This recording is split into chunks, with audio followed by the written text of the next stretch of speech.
Assalamualaikum warahmatullahi wabarakatuh. Alhamdulillah, alhamdulillahi rabbil alamin.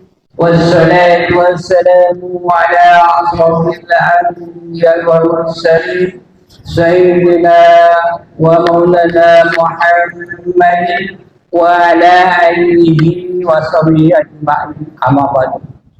Bapak dan ibu-ibu sedang sholat maghrib berjamaah yang insya Allah sama-sama dimuliakan Allah Subhanahu wa Ta'ala. Marilah kita selalu senantiasa memanjatkan puji dan syukur atas Allah Subhanahu wa Ta'ala, yang mana sampai dengan saat ini kita semua telah diberi nikmat oleh Allah, terutama nikmat panjang umur, nikmat sehat wal afiat, nikmat iman, nikmat Islam, sehingga dengan nikmat-nikmat tersebut kita masih dapat melaksanakan perintahnya, yaitu sholat maghrib berjamaah.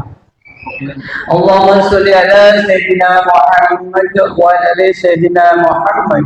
Salawat dan salam kami sampaikan juga kepada kita Nabi besar Muhammad sallallahu alaihi wasallam, yang mana kita selaku umat istiqomah dalam menjalankan sunnah-sunnahnya, mudah-mudahan mendapatkan syafaat di hari nanti. Amin ya rabbal alamin.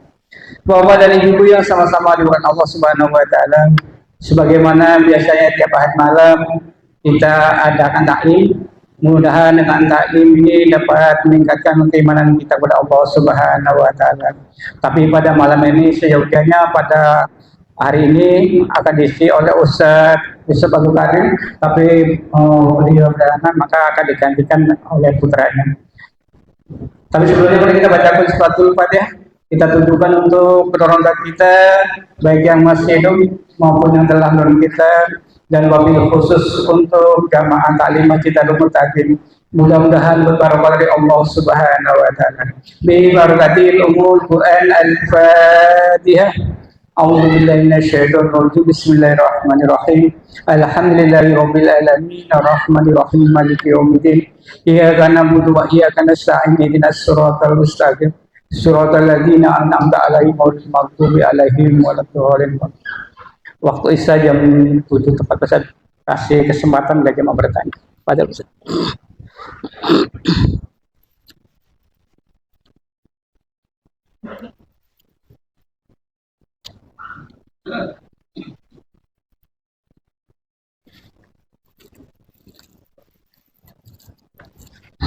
Assalamualaikum warahmatullahi wabarakatuh. Waalaikumsalam warahmatullahi wabarakatuh. Fatihah ila Abi Zakaria Muhammadin Musharraf an-Nawawi Fatihah.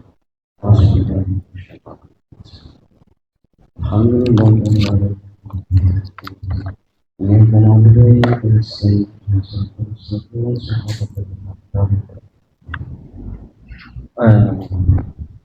Alhamdulillah, alhamdulillahilladzi nazzala al-kitab tibyanan likulli syai'in wa hudan wa nuran wa bushra lil muslimin. Asyhadu an la ilaha illallah wahdahu la syarika lah wa asyhadu anna Muhammadan 'abduhu wa rasuluhu la nabiyya wa la rasula ba'dahu. Allahumma shalli wa sallim wa barik ala sayyidina Muhammad wa ala alihi wa sahbihi ajma'in. Subhanaka la ilma lana illa ma 'allamtana innaka antal 'alimul hakim. Wa la haula wa la quwwata illa billah.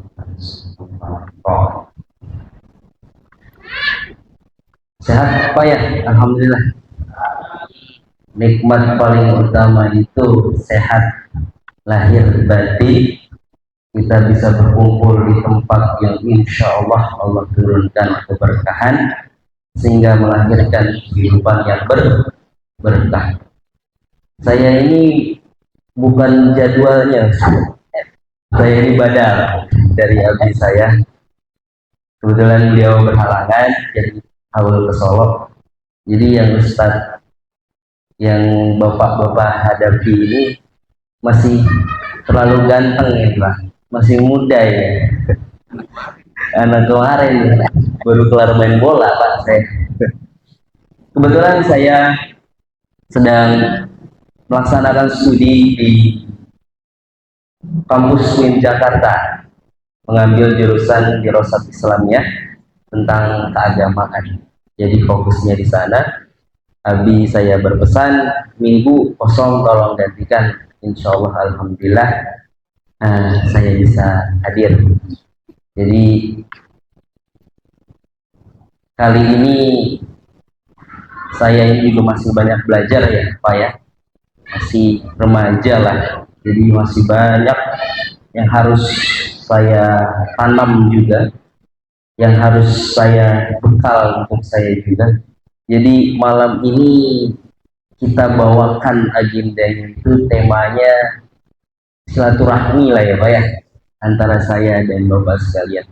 Moga-moga Allah menjadikan kita panjang umur, umurnya selalu dalam ketaatan dan keberkahan Allah. Jadi mengenai kajian kali ini juga tidak berat Pak. Jadi saya ini mengambil atau merujuk kepada kitab Riyadhus Shalihin mengenai bab kedua-dua, mengenai bab nasihat. Jadi kenapa menjadi bab yang terpenting juga?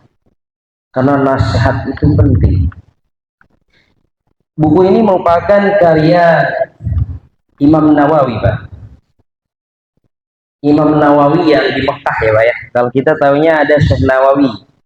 Itu terkenal yang di Banten itu Syekh Nawawi Al-Bantani. Tapi ini beda.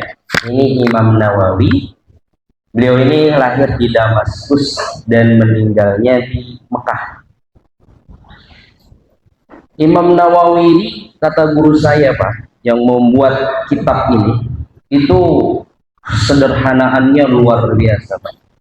Beliau ini merupakan salah satu dari para ulama yang tidak menikah dan beliau meninggal masih muda. Imam Nawawi itu meninggal di umur 45 tahun dan tidak menikah. Kesederhanaan Imam Nawawi itu luar biasa Pak. Bahkan dikatakan hampir setiap harinya itu beliau berpuasa. Buka dengan air, sahur dengan air, makan setelah isya. Itu hanya 3 kurma. Begitu sederhananya Imam Nawawi itu ulama kita. Bahkan baju yang beliau kenakan itu hanya 1 sampai 2 Pak. Karena begitu sederhananya, begitu zuhudnya pada dunia dengan tidak mencintai dunia. Bahkan guru saya mengatakan Imam Nawawi itu Pak, dadanya itu tidak pernah menyentuh lantai. Tahu Pak kenapa nggak pernah menyentuh lantai? Karena memang hidupnya itu membaca, kalau nggak menulis. Jadi arti dari tidak pernah menyentuh lantai itu beliau tidak pernah tidur kecuali ketiduran. Kalau kita ditidurin Pak, itu ulama kita hebatnya luar biasa Pak. Jadi tidur karena ketiduran, sisanya ya beliau benar-benar fokus untuk memperdalam ilmu agama.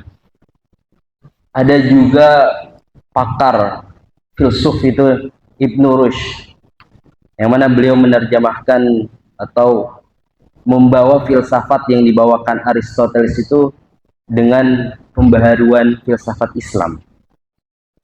Ibnu Rushd itu juga sama Pak, ulama kita itu. Beliau itu kerjanya menulis, membaca, mengarang, makanya kitabnya luar biasa. Ibnu Rushd itu tidak menulis hanya pada satu malam. Malam pertama dengan istrinya.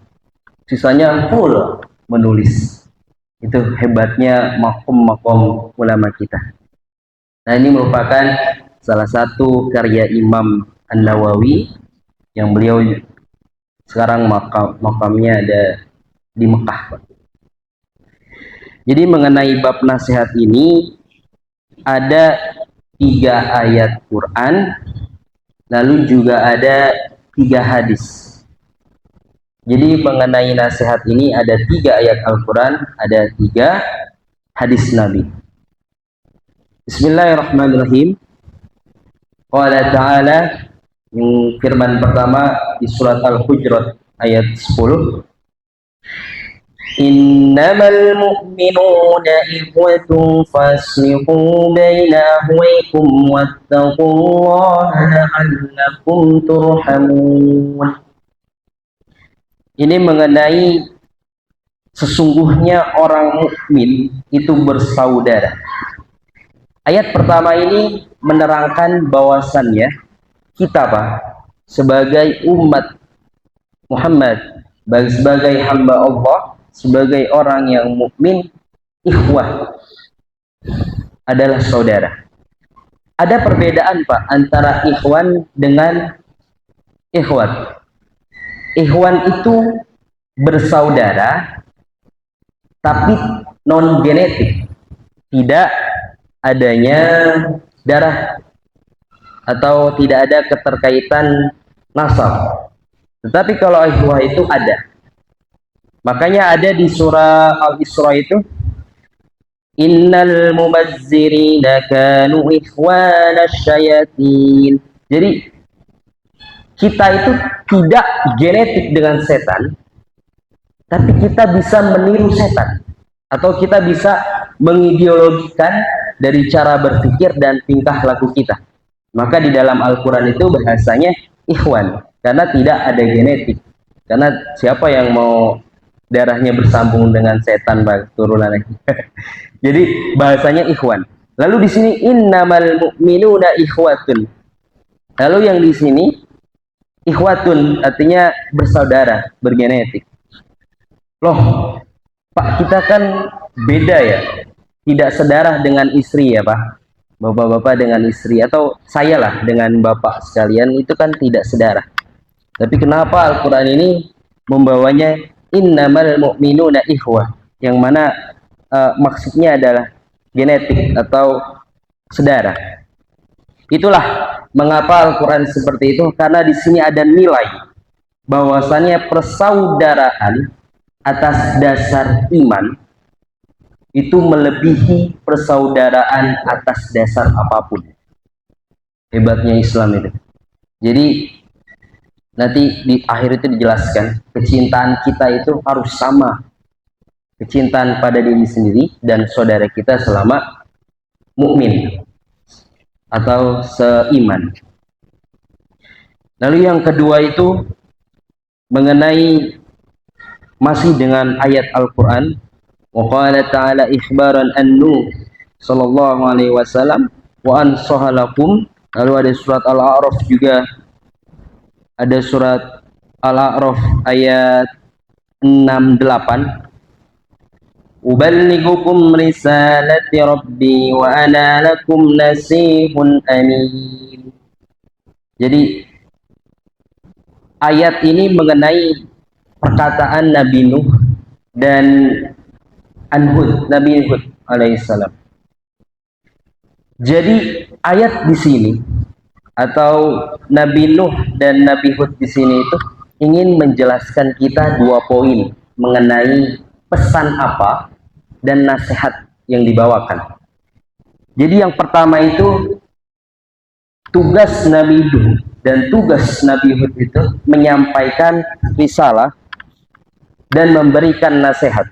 Kalau perkataan Nabi Nuh wa an sahalakum, dan perkataan Nabi Hud wa ana lakum nasihun amin. Uballighukum risalati rabbi wa ana lakum nasihun amin. Katanya, aku menyampaikan kepadamu amanah Tuhanku dan aku wa ana lakum nasihun amin, dan aku kepada kalian itu nasihun, seorang memberi nasihat yang amin, yang sangat terpercaya. Jadi landasan Al-Quran yang ada di kitab Riyadhus Shalihin ini menjelaskan bagaimana Al-Quran itu tampil sebagai arahan atau sebagai al-hadi, sebagai petunjuk mengenai nasihat. Kenapa Imam Nawawi itu meletakkan ayat-ayat ini, Pak, ketika membahas perbab atau membahas hadis? Misal bab nasihat itu Imam Nawawi menyesuaikan dengan hadis, lalu melaraskan dengan apa yang ada di dalam Al-Quran. Jadi ketika membahas bab nasihat itu ada yang mengenai dalil dari Al-Quran dan ada yang dari hadis. Jadi itulah poin bagaimana ketika kita menerima nasihat atau menasehati, karena kita adalah innamal mu'minuna ikhwah. Jadi Bapak ini sekalian lah, kita semuanya nih kalau dinasehati kira-kira marah gak Pak? Atau aduh dinasehati nih kayak dia lebih baik aja gitu kan, ngedumel gitu. Maka nilai yang harus kita tanamkan dari ayat-ayat Al-Quran yang sudah kita bahas, ketika ada yang menasihati kita, siapapun itu, selama muslim atau siapapun itu, kita ingat Pak, 3 poin, kita langsung plok, ingat 3 ayat Al-Quran tadi. Yang pertama yaitu innamal mu'minuna ikhwah. Kita harus sadar kalau kita semuanya hidup di dunia ini saudara. Lalu yang kedua, kita harus bahagia Pak. Itu yang menasihati kita adalah saudara kita. Kalaupun kita tidak menganggapnya dia saudara kita, tapi kita harus bahagia Pak. Paling tidak dia menganggap kita ini saudaranya.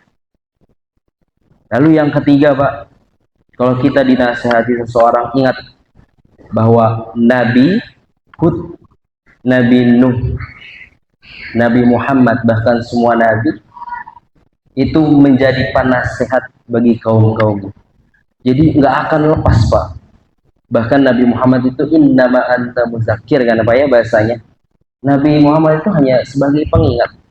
Setelahnya kita serahkan kepada kita. Atau ada Ustadz gitu pertanyaan kan Pak ya, kita ini sudah menerima nasihat tapi kok malah merugi gitu ya. Ada Pak kayak gitu, biasanya ibu-ibu tuh minta nasihat tapi kok nggak pas gitu, tapi kok kayak rugi gitu, entah masalah nasihat jual beli atau masalah nasihat perdagangan dan lain sebagainya. Maka inilah logika kita sebagai manusia itu bermain.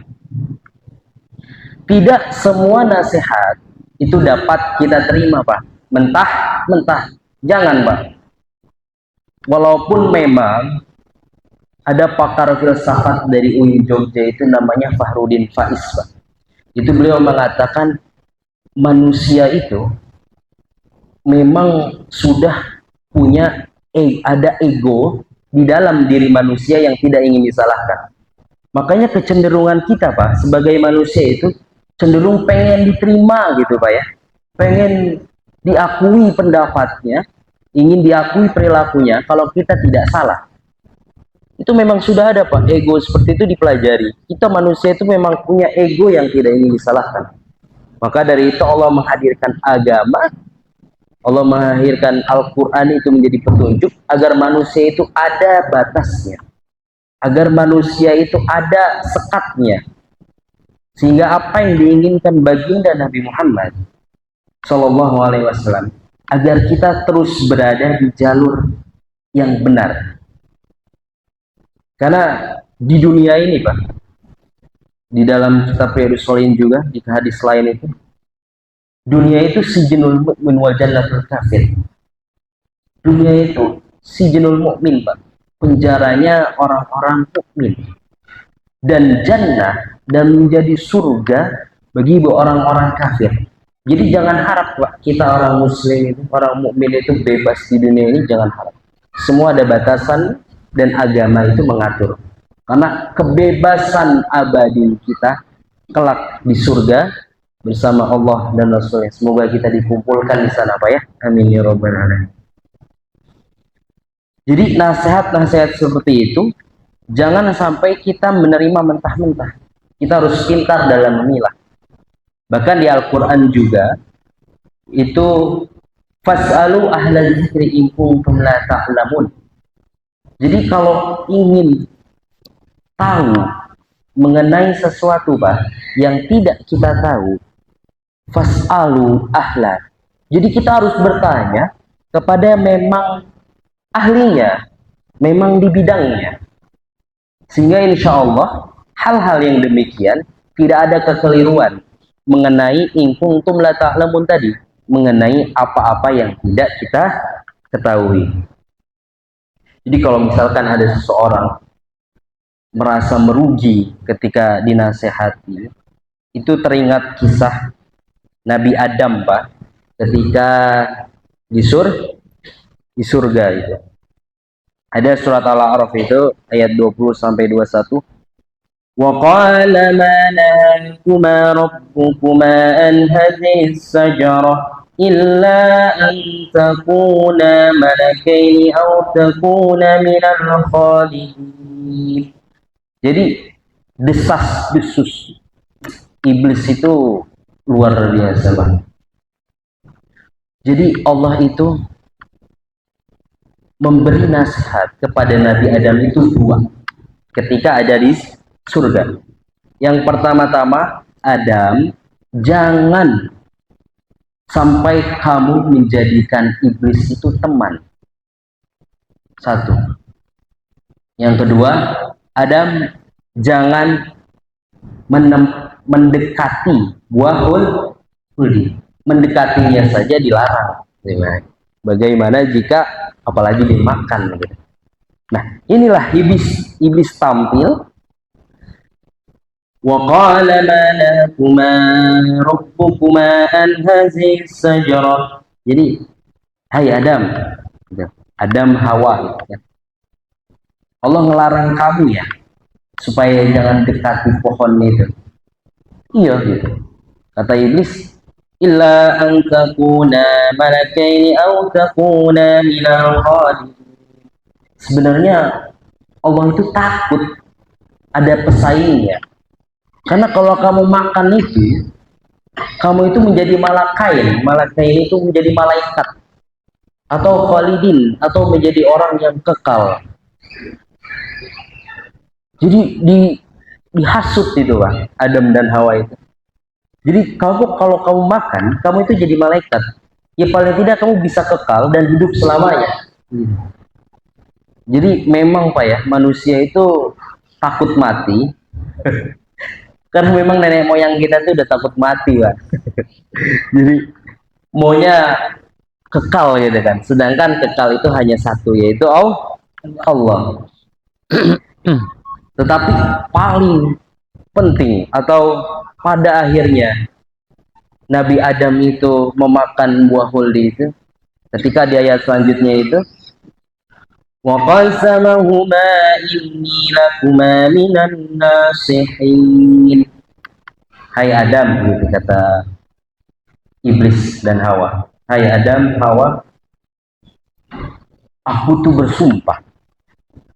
Ini sampai sumpah Pak, iblis kalau sudah merayu manusia untuk mengikuti dia itu udah bodo amat nih, sumpah yang dia pakai itu.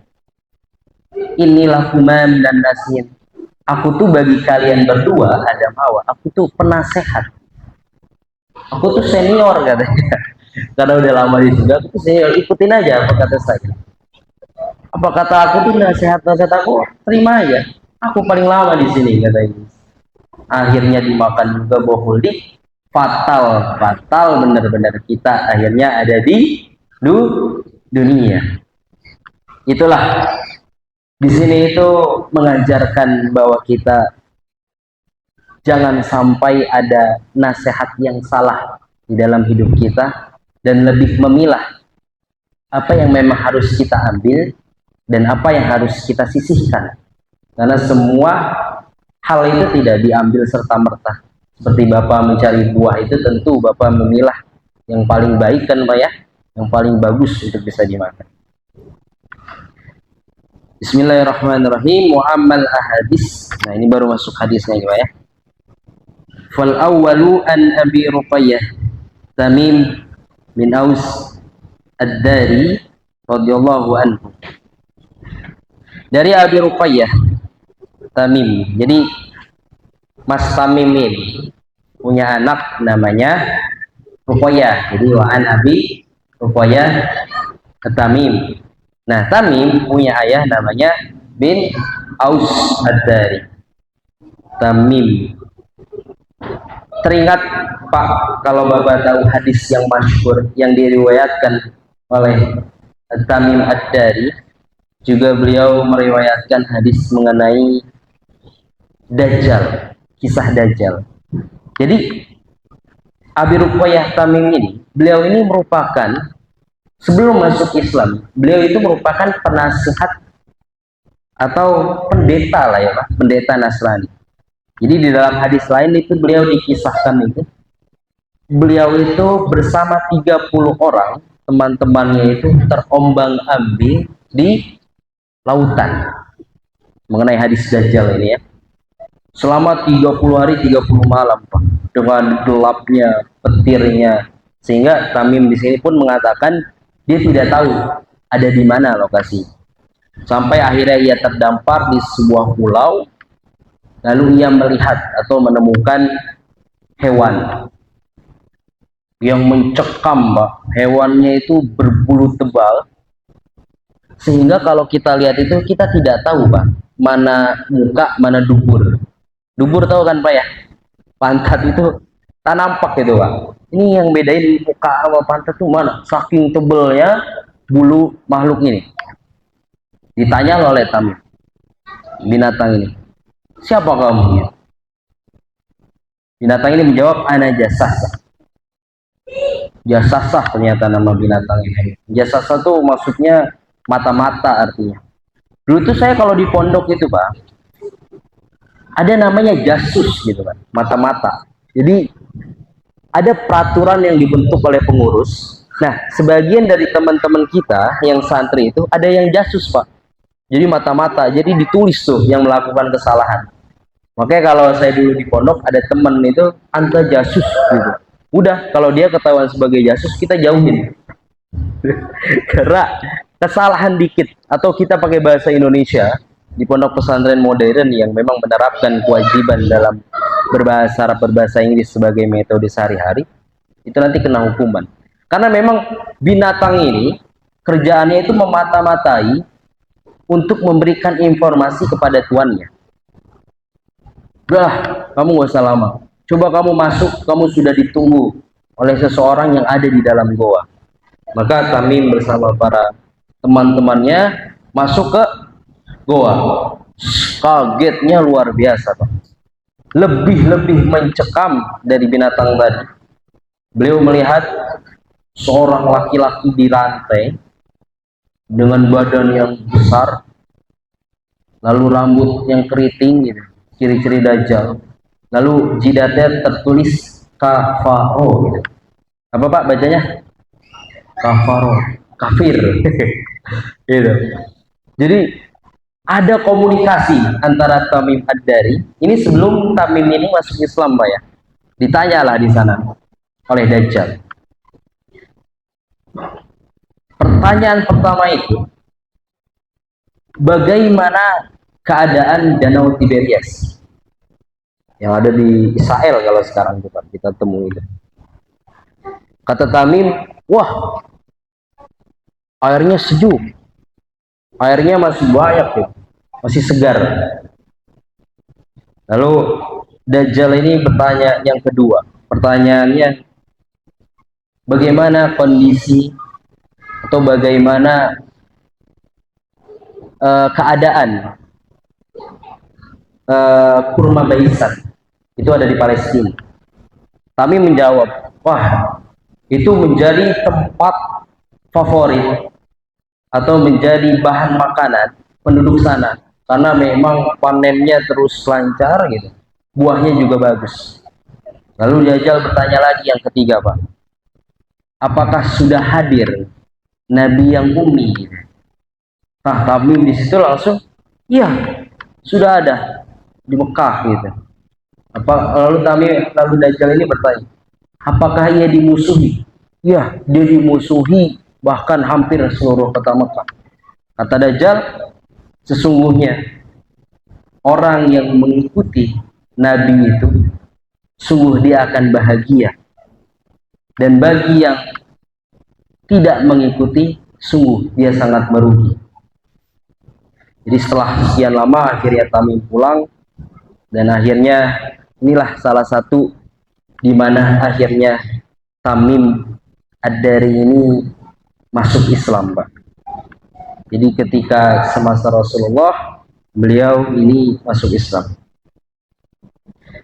Lanjut hadisnya, an Abi Ruqayyah Tamim ibn Aus Ad-Dari radhiyallahu anhu, an Nabi sallallahu alaihi wasallam qala ad-dinu nasihah. Qulna liman? Qala lillahi wa li kitabihi wa li rasulihi wa li a'immatil muslimina wa ammatihim. Jadi Nabi SAW itu bersabda, ad-din, agama, an-nasihah. Lalu kata sahabat, qulna, kata sahabat berkata, liman, gitu. Liman ya Rasulullah, untuk siapa? Bagi siapa ya Rasulullah? Maka Rasulullah menjawab, walillahi wali kitabihi wali rasulihi wali a'immatil muslimina wa ammatihim. Nasihat itu yang Bapak tahu apa, Pak? Nasihat itu, Pak, apa, Pak? Arahan, Pak, ya? Masukan, wejangan, gitu ya, Pak, ya? Jadi nasihat di sini itu memiliki dua makna, Pak. Yang pertama itu memiliki makna ketulusan atau kemurnian. Lalu yang kedua itu maknanya seperti tadi, Pak, yaitu memperbaiki sesuatu yang tidak layak menjadi layak. Akan tetapi kalau melihat konteks hadis ini, ad-dinu nasihah, din itu nasihat. Qulna liman, kata sahabat, bagi siapa ya Rasulullah? Nggak mungkin kalau kita mengartikan masukan lillahi wali kitabihi, masa masukan untuk Allah, gitu ya. Nah, jadi maknanya dengan yang pertama itu ketulusan atau kemurnian. Jadi nasihat itu bagi siapa ya Rasulullah? Lillahi, ketulusan kepada Allah, wali kitabihi, kepada kitab-kitab Allah Al-Quran, wali rasulihi, dan kepada Rasulullah, wali a'immatil muslimin, bagi para pemimpin muslim, wa ammatihim, dan nasihat atau ketulusan kepada muslim. Yang pertama, bagaimana tulus kepada Allah itu, atau bagaimana an-nasihah atau kemurnian lillah kepada Allah itu, yaitu pertama itu tidak mengingkari Allah dan membela agama Allah, gitu, Pak, ya. Berzikir kepada Allah itu adalah bentuk ketulusan, kemurnian kita kepada Allah. Wali rasulih, lalu kepada Rasulullah, yaitu mempercayai berita yang dibawakan Rasul, mengimaninya dan ikut sunnahnya. Itu ketika membahas nasihat wali rasuli.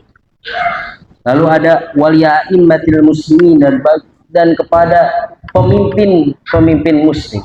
Itu bagaimana, Pak, ketika kita tulus itu? Itu dengan mentaati kepada seluruh pemimpin muslim selama ia tidak keluar dari syariat agama. Jadi wajib kita harus mengikuti pemimpin yang muslim selama tidak keluar dari batas agama atau tidak melanggar syariat agama. Wa ammatihin, nah disinilah poinnya, sebagai nasihat, yaitu memberikan nasihat kepada orang muslim di antara kita. Bismillahirrahmanirrahim. Hadis yang kedua. Paham ya, Pak, tadi mengenai ad-dinu nasihah itu? Kata sahabat, bagi siapa ya Rasulullah? Kata Rasulullah, wali rasulihi, dengan tadi tidak mengingkari Allah, wali rasulihi, mengimani Rasulullah sebagai Rasul dan mengikuti sunnahnya, wali a'immatil muslimin, dan kita harus taat, Pak, kepada pemimpin muslim dalam kurung selama tidak melewati batas agama dan tidak melanggar syariat agama. Lalu yang terakhir, ad-dinu nasihah itu apa? Wa ammatihim, yaitu memberikan nasihat kepada sesama muslim. Itu ya, Pak. Lalu hadis yang kedua ini, wasani an Jarir ibn Abdullah Ibnu Abdullah radhiyallahu an Jarir Ibnu Abdullah radhiyallahu anhu qala an Jarir Ibnu Abdullah ini merupakan nama panjangnya Jarir bin Abdullah Al-Bajali. Al-Bajali itu nama suku Pak di Yaman. Jarir ini Pak ketika zaman Nabi ini gantengnya luar biasa Pak Jarir ini. Jadi merupakan salah satu sahabat Nabi yang tampan. Sahabat ya Pak ya. Sahabat itu artinya bertemu dengan Nabi, mengimani Nabi, dan menjadi Islam bahkan sampai Rasulullah wafat. Itu disebut sahabat. Lalu ada tabi itu orang yang hidup semasa sahabat. Tabiin orang yang seterusnya ke bawah. Kita tuh apa nih Pak?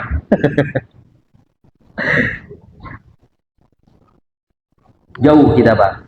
Tapi Rasulullah paling cinta dengan saudaranya. Makanya dalam hadis itu sahabat bertanya, kau rindu dengan saudaramu ya Rasulullah? Sangat rindu saya.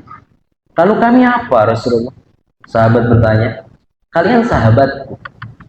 Lalu saudaramu apa? Saudaraku adalah mereka yang tahu aku, mengimani aku, tapi mereka tidak bertemu denganku. Semoga Allah jadikan kita saudara yang Rasulullah maksud. Amin ya Rabbal Alamin. Jadi Jarir ini, Abdullah Al-Bajali ini tampannya luar biasa. Bahkan Sayyidina Umar itu mengatakan gini Pak,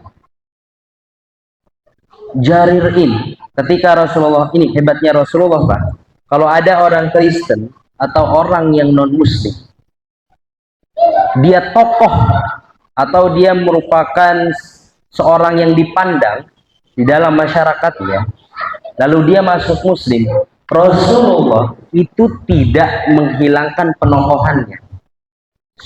Karena Jarir ini masuk Islam, kata Rasulullah, nah kamu udah masuk Islam, mengimani Allah, dan kamu harus taat kepadaku, atau bahasanya gini, saya ini sekarang lebih tinggi daripada kamu karena kamu sudah mengimani Allah dan percaya aku sebagai Rasul Allah. Tapi Rasulullah tidak. Suatu ketika ada di masjid itu para sahabat, lalu Nabi itu memanggil Jarir untuk masuk ke ruangan yang ada sahabat dan baginda Nabi. Ketika masuk, sahabat tersenyum, kata Jarir, apakah Rasulullah berbicara tentangku? Gitu. Kata sahabat mengatakan, sungguh Rasulullah berbicara perkataan yang paling baik tentangmu. Jadi Rasulullah tidak menghilangkan, karena kalaupun dia masuk Islam dan dia tokoh dari seorang yang dipandang di masyarakat, dia tetap menjadi seorang tokoh dan Rasulullah menghargai. Jadi ketika masuk pun, tadi lanjut, Sayyidina Umar itu mengatakan, Jarir ini, beliau ini merupakan Yusufnya umat Muhammad. Paham Pak? Yusufnya umat Muhammad. Karena memang tampannya Jarir itu luar biasa. Jadi Sayyidina Umar mengakui, wah Jarir itu Yusufnya umatnya Muhammad. Hadis ini diriwayatkan oleh Jarir bin Abdullah radhiyallahu anhu qala bay'atu Rasulullah sallallahu alaihi wasallam ala iqamis shalah wa ita'iz zakah wa nushi likulli muslim. Ini bersyukur luar biasa. Jarir ini merupakan sahabat, salah satu sahabat bay'atu yang dibaiat Rasulullah. Yang dibaiat Rasulullah itu luar biasa senangnya Pak. Bisa dibaiat oleh Rasul Allah sebagai seorang muslim, mengakui Allah sebagai Tuhannya dan bagi Muhammad adalah utusan Allah, lalu dibaiat langsung oleh Rasul. Lalu berjanjilah ini ya si Jarir ini, ala iqamis shalah, saya berjanji untuk mendirikan salat, wa itaiz zakah, dan memberi zakat, Wa nushi likulli muslim, dan memberikan nasihat likulli muslim, untuk kepada seluruh umat muslim. Jadi Jarir itu ketika dibayat Nabi, langsung dia berjanji, wa iqamis shalah, saya akan mendirikan salat ya Rasulullah, wa itaiz zakah, saya akan membayar zakat ya Allah, wa nushi likulli muslim, dan saya akan memberikan nasihat kepada umat muslim, sesama muslim. Lalu yang hadis yang terakhir, an Anasin radhiyallahu anhu anna Nabiy sallallahu alaihi wasallam qala la yu'minu ahadukum hatta yuhibba li akhi ma yuhibbu li nafsi. Tadi mengenai Jarir ini Pak, ada nilai yang harus kita tanamkan, yang harus kita kuatkan sebagai sebuah fondasi, sebagai sebuah hamba Allah, dan sebagai pengikut baginda Muhammad. Jangan hilangkan 3 poin Jarir yang Jarir baiatkan itu, yang Jarir janjikan di depan Rasul, yaitu mendirikan sholat. Sholat imaduddin, tiangnya agama Pak. Jadi kunci amal kita itu sholat. Baik sholatnya, insya Allah seluruh amalnya baik. Wa itaiz zakah, poin yang kedua adalah bayar zakat. Lalu yang ketiga, nushi likulli muslim, dan memberikan nasihat kepada semua muslim. Surga itu Pak terlalu luas Pak kalau kita sendirian. Jadi malam ini Bapak dan di samping Bapak, teman-teman itu Bapak nasihati biar kita bisa ke surga bareng Pak, karena puncak kebahagiaan bisa di surga bersama orang yang kita cintai. Intinya itu Pak, di dalam nasihat itu, karena segitu luasnya. Toh nggak elok Pak kita sendiri di surga tidak bersama dengan sahabat, bersama muslim yang bangun mendirikan sholat bareng berjamaah segala macam. Hadis yang ketiga ini, yang terakhir juga ya Pak ya. An Anas radhiyallahu anhu anin Nabi sallallahu alaihi wasallam qala la yu'minu ahadukum hatta yuhibba li akhihi ma yuhibbu li nafsihi. Tidaklah sempurna ahadukum di antara kalian imannya hatta yuhibba li akhihi, sampai ia mencintai li akhihi, saudaranya, ma yuhibbu li nafsihi, sebagaimana ia mencintai li nafsihi, dirinya. Oh, jadi kalau kita nggak cinta dengan sahabat atau dengan saudara sesama muslim, berarti kita tidak beriman. Nggak gitu Pak. Jadi tidak sempurna iman seseorang jika kita tidak mencintai saudara kita yang seiman. Hatta yuhibba li akhihi, sampai kita mencintai. Mencintainya itu seperti apa sih maksud di sini? Yaitu mencintai kebaikan Pak saudara kita. Jadi nggak mungkin Pak kita mencintai saudara yang sesama muslim, ketika dia mencuri kita membela, oh dia saudara saya mencintainya gitu. Padahal dia salah. Bukan seperti itu Pak. Maksud yuhibba di sini, kita mencintai dia di dalam kebaikan. Jadi yuhibba atau yuhibba li akhihi ma yuhibbu li nafsi. Dengan begitu kita sadar betul Pak, jika diri ini, apa yang kita inginkan itu jauh dari maksiat, itu meninggalkan dosa kecil ataupun besar, jauh dari menggibah orang atau ngomongin lain-lain sebagainya, itu kan yang kita mau ya Pak ya. Maka begitu juga Pak, kita harus mau agar orang lain, agar saudara sesama muslim itu menginginkan hal yang sama Pak.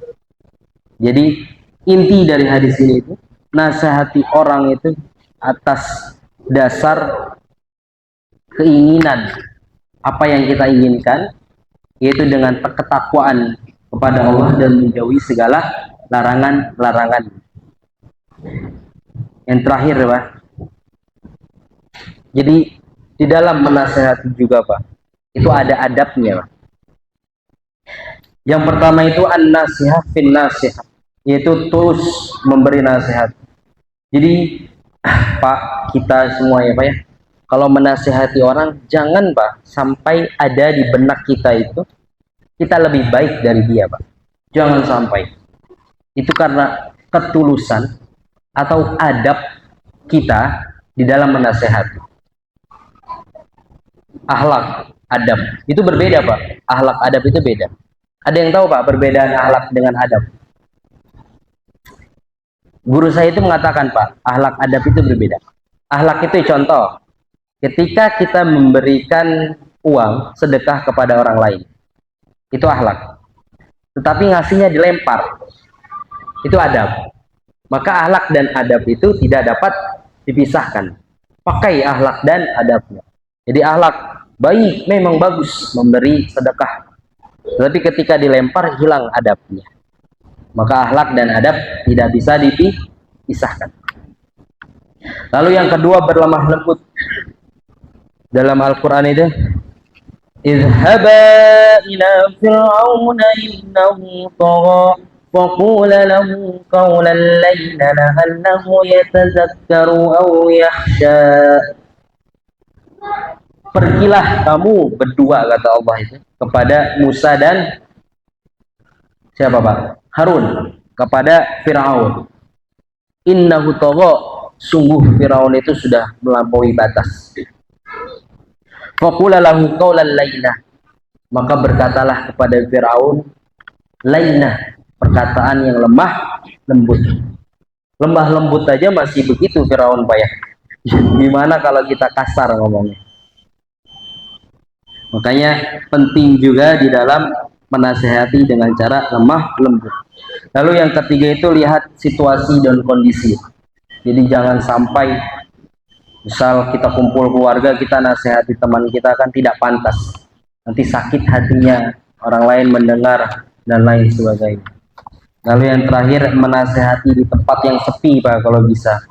Semisal kita kumpul, nasihatinya nanti saja ketika sepi gitu. Atau ketika ada kumpulan bapak dengan istri atau istri ada kesalahan, ya, Pak. Masukin kamar Pak, tempat sepi, ya, nasehatin Pak. Masuk kamar nasehatin. Bukan yang lain. Jadi itulah adab ya, agar kita tidak menyakiti hati orang lain dan orang menerima apa yang kita sampaikan, nasihati, dan juga berpikir apa yang kita sampaikan mengenai nasihat dan sebagainya. Inilah Pak poin nasihat, pesan yang luar biasa dari Imam Nawawi agar kita itu tidak terlena, kita tidak sendiri hidup di dunia, maka kita harus saling menasehati karena manusia itu cenderung lengah, cenderung terlepas, maka kita harus saling mengingatkan. Semoga bab nasihat ini dapat menjadi bekal perjalanan hidup kita hingga nanti ketika kita menghadap Allah Subhanahu wa taala dan mendapatkan predikat ketakwaan. Amin ya rabbal alamin. Jadi saya mungkin cukup sekian. Aku qouli hadza wa astaghfirullah li wa lakum. Assalamualaikum warahmatullahi wabarakatuh. Waalaikumsalam warahmatullahi wabarakatuh. Demikian tadi Bapak Ibu sekalian, mudah-mudahan apa-apa yang telah disampaikan oleh Pak Ustadz ada manfaatnya dan dapat kita ambil untuk kehidupan sehari-hari. Sekian saja. Wassalamualaikum warahmatullahi wabarakatuh.